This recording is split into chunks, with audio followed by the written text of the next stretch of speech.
मेघालय के governor Satpal Malik governor पद से रिटायर हो रहे हैं, लेकिन रिटायरमेंट के बाद वो दोबारा से अपनी समाजवादी जड़ों को टटोलने जा रहे हैं। रिटायरमेंट के बाद वो क्या करेंगे, हम आपको बताएंगे। ये भी जानिए कि राकेश टिकैत ने आखिर सरकार के उस नए कानून का, नए आदेश का विरोध क्यों किया है, जिसमें अब ट्रॉलियों से लोगों को ले जाने पर प्रतिबंध लगाया गया है, जुर्माने की व्यवस्था की गई है, इसका विरोध किया है। और साथ साथ कार्बन डेटिंग को लेकर आखिर हिंदू पक्ष में ही मतभेद क्यों है वाराणसी में, ज्ञानवापी में। ये तमाम खबरें आज का यूपी में। नमस्कार, मैं हूं कुमार अभिषेक, आप देख रहे हैं यूपी तक और हम हाजिर अपना न्यूज शो आज का यूपी लेकर। तो उत्तर प्रदेश से लेकर पूरे उत्तर भारत में इस वक्त एक चर्चा ज्यादा है और वो ये है कि आखिर सतपाल मलिक क्या करने जा रहे हैं। जी हां, मेघालय के गवर्नर सतपाल मलिक गवर्नर पद से रिटायर हो रहे हैं और रिटायर होने के बाद उन्होंने अपने आगे की प्लान का खुलासा कर दिया है।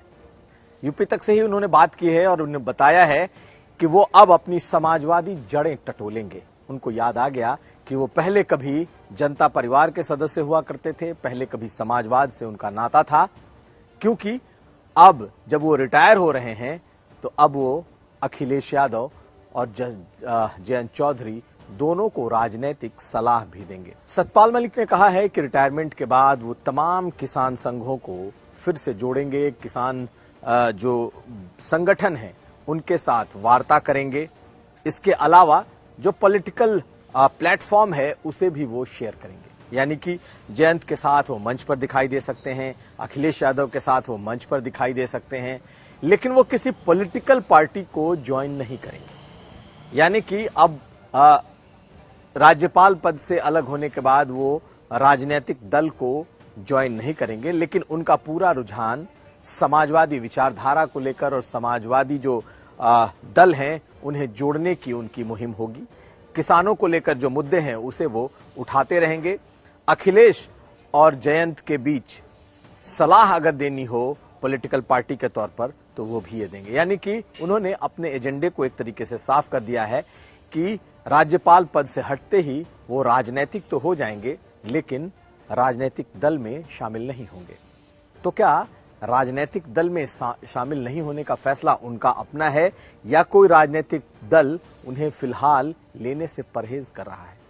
हालांकि कुछ दिन पहले ये खबर आई थी कि वो आरएलडी के कई कार्यक्रमों को संबोधित करने वाले हैं। आरएलडी के लिए वो अलीगढ़ और शामली जैसे जगहों में वो लोगों के साथ मिलने वाले हैं, इसके अलावा सभाएं करने वाले हैं, लेकिन ये सब कुछ कैंसिल हो गया। तो क्या जयंत चौधरी फूंक फूंक कर कदम रख रहे हैं सतपाल मलिक को लेकर? आपको बता दें कि सतपाल मलिक पिछले कुछ समय से, कुछ सालों से पूरी तरीके से भाजपाई थे। बीजेपी ने उन्हें कई प्रदेशों का राज्यपाल बनाया, लेकिन जब से उन्हें मेघालय का गवर्नर बनाया गया उसके बाद से उनके रिश्ते भी बीजेपी के भीतर, बीजेपी के खिलाफ एक तरीके से तल्ख होते गए। मोदी उनके निशाने पर रहे और प्रधानमंत्री मोदी ने भी धैर्य के साथ उनके रिटायरमेंट का इंतजार किया है। अब रिटायरमेंट के बाद अगर सतपाल मलिक राजनीतिक तौर पर सक्रिय होते हैं तो क्या बीजेपी कोई काट ढूंढेगी? क्या बीजेपी भी कोई और उनके खिलाफ चाल चलेगी? इन तमाम चीजों पर नजर बनी रहेगी। लेकिन सतपाल मलिक का रिटायरमेंट के बाद अब राजनीतिक रूप से सक्रिय होना यह जरूर दिखाता है कि आने वाले समय में जिस तरीके की महागठबंधन की बात हो रही है, विपक्षी एकता की बात हो रही है, उसमें भी सतपाल मलिक की भूमिका देखी जाएगी। अब अगली खबर। लखीमपुर खीरी की 1 साल पूरे हो गए। इस मौके पर राकेश टिकैत जो किसान नेता हैं वो लखीमपुर में मौजूद थे। लखीमपुर और पीलीभीत के इलाके में पिछले 2 दिनों से वो मौजूद रहे। आज पीलीभीत में उन्होंने एक बड़ा बयान दिया। पिछले दिनों जिस ट्रैक्टर ट्रॉली की दुर्घटना में 26 लोगों की मौत हुई है कानपुर के घाटमपुर में, उसके बाद से सरकार ने आदेश निकालकर इस तरह के ट्रॉलियों से लोगों को कहीं भी लाने ले जाने पर प्रतिबंध लगा दिया है। साथ साथ 10,000 जुर्माने तक की व्यवस्था कर दी गई है कि अगर कोई भी शख्स ट्रॉली लेकर उसमें लोगों को भरकर ले जाएगा तो न सिर्फ उस पर चालान किया जाएगा बल्कि 10,000 तक का जुर्माना है। अब राकेश टिकैत ने इसका विरोध किया है। दरअसल गांव में जो मोड ऑफ कम्युनिकेशन है, जो गांव से शहर तक लाने की जो सबसे बड़ा कम्युनिकेशन है, वो यही ट्रैक्टर और ट्रॉली है, जिसमें भरकर गांव के लोग मेलों में, बाजारों में और अलग अलग आयोजनों में आते जाते रहे हैं। लेकिन अब बढ़ती हुई दुर्घटनाओं को देखते हुए सरकार ने यह फैसला किया है और उसके बाद इस फैसले के तुरंत बाद राकेश टिकैत ने इस पर अपनी प्रतिक्रिया दी है और इसे गैर वाजिब बदकरार दिया है। सुनिए क्या कह रहे हैं राकेश टिकैत। ये किसान संगठन या गांव के लोग आने जाने का साधन का ट्रैक्टर है, उसको एक किस्म से रोक रहे हैं, उस पर जुर्माना लगा रहे। वो साधन बता दो, लोग कैसे जाएंगे? क्या ट्रेन हादसा होता है देश में, ट्रेन रुकी? बस से हादसा होता है, क्या बस रुकी? मोटरसाइकिल के इतने एक्सीडेंट होते हैं, क्या कंपनियां बंद होगी मोटरसाइकिल की? लेकिन ट्रैक्टर किसान का है, किसान को बर्बाद करना है।